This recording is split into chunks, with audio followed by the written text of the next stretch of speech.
All right, back in the woods. We went fishing yesterday and thought we had a good idea, but we didn't do very well. Yeah. So, for this podcast, we're going to talk about surf purse fishing and how hard it is. It's not really hard, it's just we went the wrong time. Yeah. Super easy for equipment as far as what you need. Beaches and things are accessible. But we're going to talk a little bit about the research we did before we went and the fun we had while we were there. Yes. Yes. Are we going to let them know about They can watch the video. someone's potty now? No. Okay. No. All right. But first, let's talk a little bit about coffee. We have coffee today. Today is not our blend. Today we're drinking Vietnamese coffee. So we're a roast from Vietnam, and it's roasted in butter. That's the best part. I feel like butter makes everything better. Yeah. Definitely makes coffee better. You know what I haven't been able to do? Find this particular roast in the States. I had a buddy that his wife went to Vietnam and brought back a bunch. And this is why we get to enjoy this. But if you find yourself with anyone you know going to Vietnam, they should bring you back coffee because it's delicious. Yeah. All right. Let's talk about our drive up here today. We came up here today to find snow. And we didn't find any damn snow. There's no snow. No. I mean, let's say, 2 weeks ago? We were in a winter storm warning, Yeah. and we did our first podcast in that mini flurry. I'm not going to call it a blizzard, because it wasn't a blizzard. It was a flurry. It was a flurry. Yeah. Had a few inches up in the mountains, maybe like 6 to 8. Okay, maybe a little bit more. A lot more. Okay, a lot more. But we were able to get in there and get out, and now we are in the woods today without snow. So fast forward a couple weeks, and it has all melted. Yep. And now we're in an extreme wind and flood advisory. Yeah, yesterday we went out and we went surf perch fishing in a flood advisory. Yes. I would not recommend it. The weather, the ocean was angry.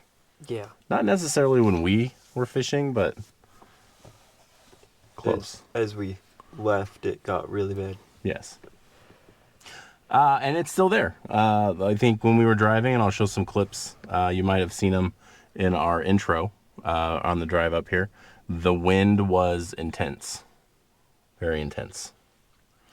And now we're sitting on a clear cut, seeing again if we can find some furry creatures moving through it. Like our last podcast, we talked about what makes a good glassing spot. This kind of has all of those things. We've got some reprod up on top of us to our left. We've got some reprod below us to our right. And then a nice clear cut where we've seen deer move through in the past. Then we got And then, timber over there. Yeah, some good reprod right across from us and some open timber behind us. Huh. So sort of a perfect storm. And we've seen big bucks in here. Mm-hmm. You know, if we don't find any animals as we film podcasts, they're never going to believe that we're actually sitting in a clear cut and that this is just a backdrop. Huh. Well, they're going to see us pull up to the spot, and it shows a clear cut. Well, that's true. Yeah, so we actually are sitting on a clear cut. And hopefully we will see animals. Yeah. We're still in pretty bad weather to kind of see a lot of animals. And man, you're fogging this up. If you see someone moving in the back, it's Eli's friend Wyatt. There you go. He probably won't say anything because he's quiet. That did not really help the situation, did it? No. All right. Surf perch fishing. What did you do to prepare us for the adventure that we had yesterday? I went on ODFW. Oregon Department of Fish and Wildlife? Yeah. Okay. And what did ODFW tell you? Well, probably what I should have told you is that surf perch is not good until late spring, early summer, because that's when they pull up. You know, it's really funny. we talked about what kind of fishing are we going to do for our first adventure. And we both thought, hey, surf perch fishing sounds fun because we've really never done it. We've tried it once and we did it for all of 20 minutes maybe? Yep. And then we got back in the truck because we had no idea what we were doing. Yep. And so this was time number 2. We did it for 2 hours. Yeah, we did it for a couple hours. And about, I don't know, 20 minutes in, you tell me, hey, the website said that this actually isn't good until spring, early summer. Yeah. Good information to know before we went. Yeah. It would have also been good information to know that there was a beer festival. Yeah, absolutely. Yeah. Knowing what's happening in the town you're going to is also important. But with that, what did ODFW say about good places to go on the coast? Well, they surf perch? really didn't have good places to go. You had to go on alternate websites to find that information. They didn't actually tell you which beaches were good. They just told you that if it's a rocky area on the beach or if it had good troughs or whatever, that was a good spot to fish when they're spooled up in spring. Again, important piece to know. Yes. So, what beaches did they say were good? I didn't do this part, so you did this part. Well, you got beaches at Abandon. I forget the beach. Okay. You got a beach out of Florence, I think is the South Jetty, or Okay. south part of Florence, whatever. And then Seal Rock's pretty good. Okay. Newport's okay. Okay, and that's where we ended up going. Yep. Lincoln City is okay, Okay. but not great. Do you hear that rain? Hopefully you all hear that rain because it is pouring right now. Well, actually, we can't see the rain because our windows are fogged up. But I guess we're really not going to see animals today. I don't even have binoculars to see animals today. I was not going to bring up that you forgot the binoculars. You forgot the binoculars. Gosh. All right, so we have Newport, Lincoln City, Seal Rock, South Jetty out of Florence, Bandon Beaches. Any other places? I mean, basically it's any... Yeah. I guess you could surf perch in any beachy area. Yeah, that's what I got from all of the websites that I found on Google. And then you also go to the ones where people tell you which ones are the best, and it was about a 50-50 split on where to go. Okay. So we just sort of, what was the closest beach to us, and that's how we decided where we were going. Yep. So we drove to Newport and tried a beach there. And what did the ODFW or the Google say about how to find the fish? They didn't really say much about that. They just said look for rocks or troughs. Okay. So after we went, because I put Eli in charge of this, and I actually don't think I've ever told him who I am, right? I only refer to you as Eli. I'm Brad, by the way. Nice to meet all of you. All right, so I did a little research myself. After we went. You did? Yeah, because Eli and I talked about what are we looking for, and he said troughs. Yeah. Hey, Eli, what's a trough? A divot. Okay, and how do you know it's a divot? Well, they said that where the thing goes like that, where the waves cross. Okay. is probably where there's a divot. Okay, could we find a divot that way? Yep. Or waves breaking out further. That too. Yep, and then kind of a nice flat spot with that crossing waves in front of you situation. Yeah. Like we saw at the second spot. That the second spot we went to was actually pretty good. Yeah. We didn't catch anything. Spoiler alert. All right. It's because it started to get bad. The other thing that I did a little research on was how do you find said divots? And Google AI says you should go scouting when the tide is low, right? So you can find the divots and then go on the incoming tide is best, and then high tide is pretty good. That way you can fish those divots. That would make sense. That would. You want to know what we did? Went on high tide. We started at high tide looking for the divots. Yeah. I would go with Google on this one. Yeah. Yeah. We at least caught a fish. momentarily. We'll get into that in a minute. Okay. So, we know the where, and now we know the when, Yes. right? What did they say about what to use? They said heavy equipment. Heavy equipment? Yeah. Why the heavy equipment? Because if you're not very good, the light equipment doesn't really get you far out enough. Okay.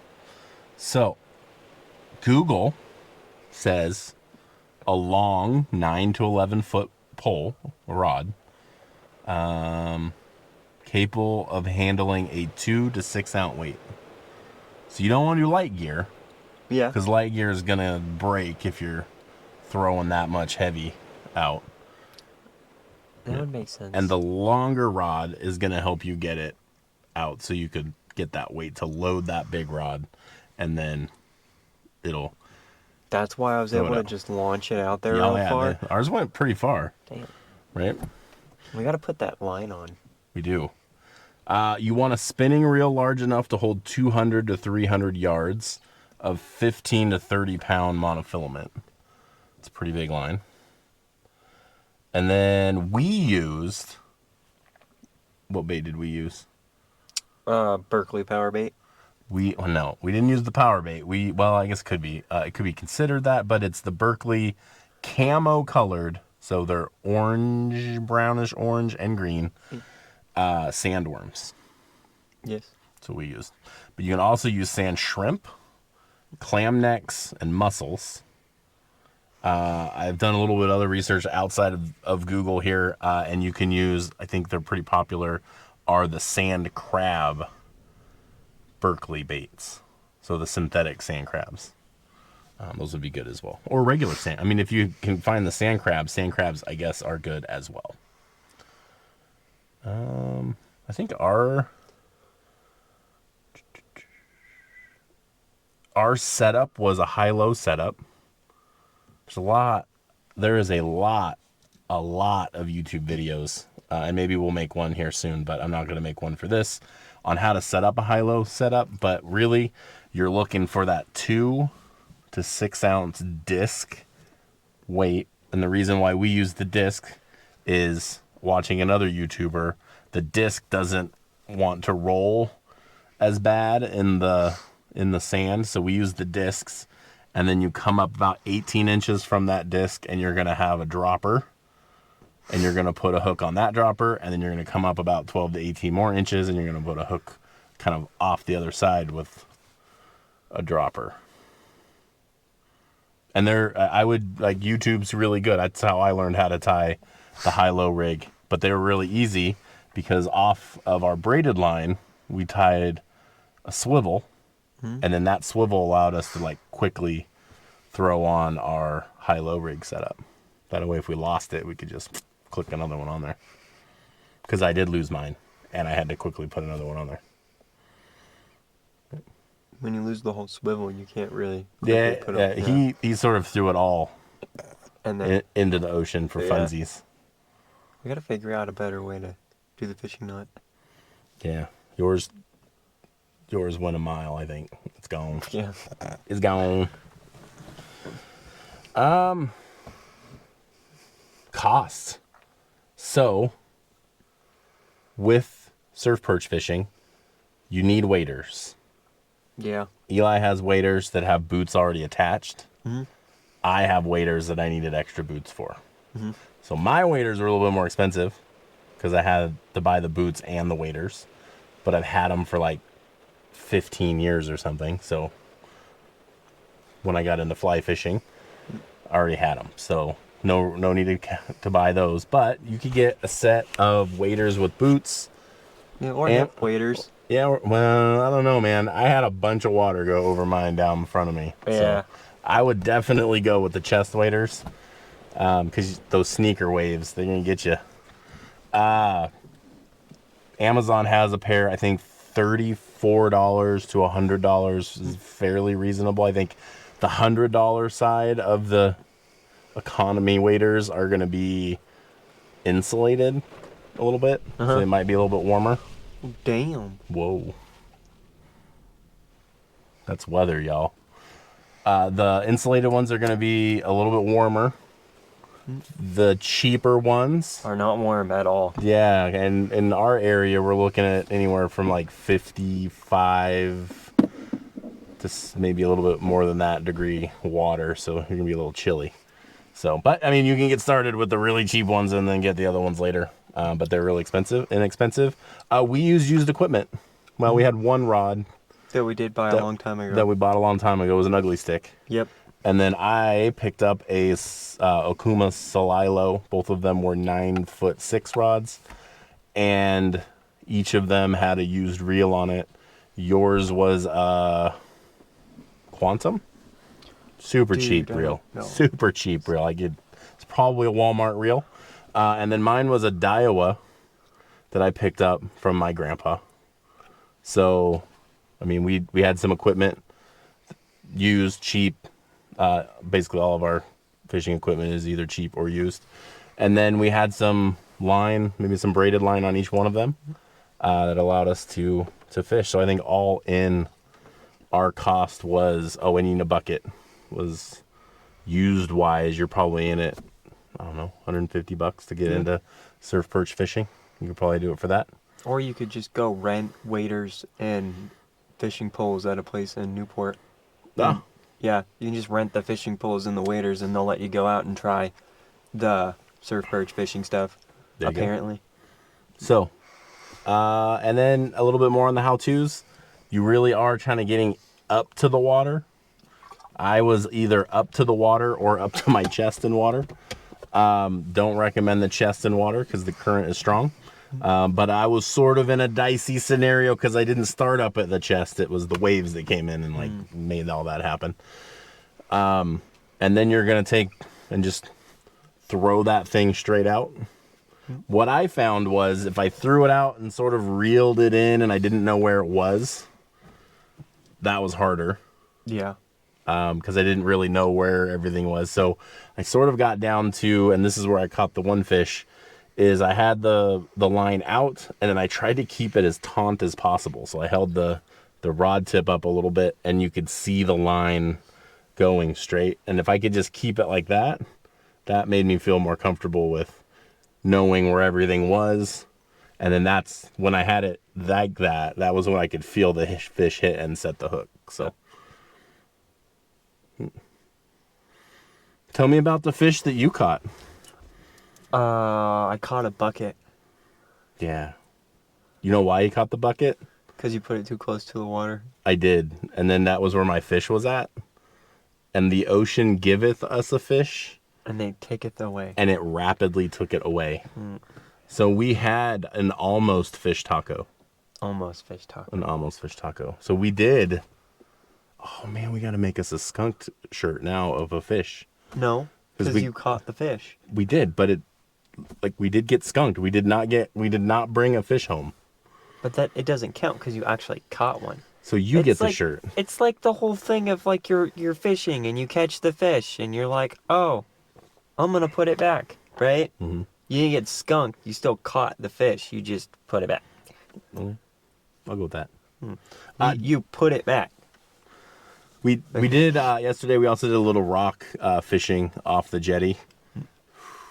The weather, we didn't film any of it. The weather was terrible. And sea lions were terrible. Yeah, we sat for a little while. It kind of got a little dangerous. So we bounced.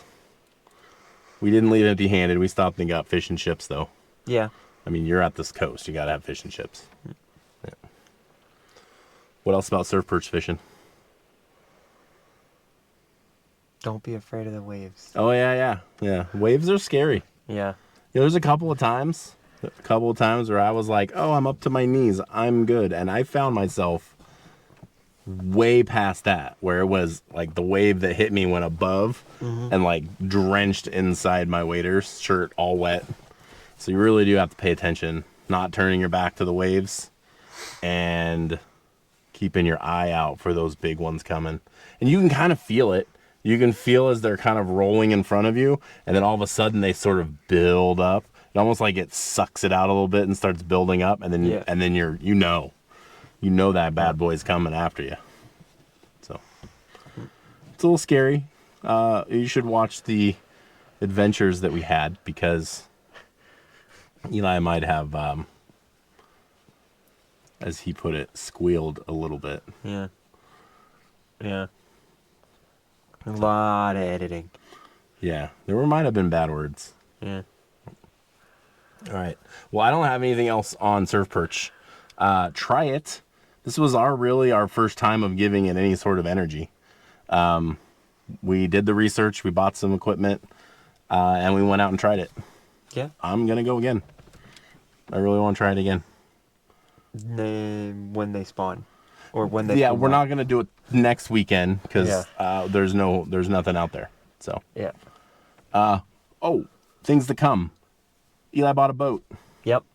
So we're going to have a little bit of content on making that boat a nice little crabbing boat. It's about a 15-foot 6 flat bottom. It's more of a drifting boat, but I think we're going to make it into more of a crabbing style boat. So that should be fun.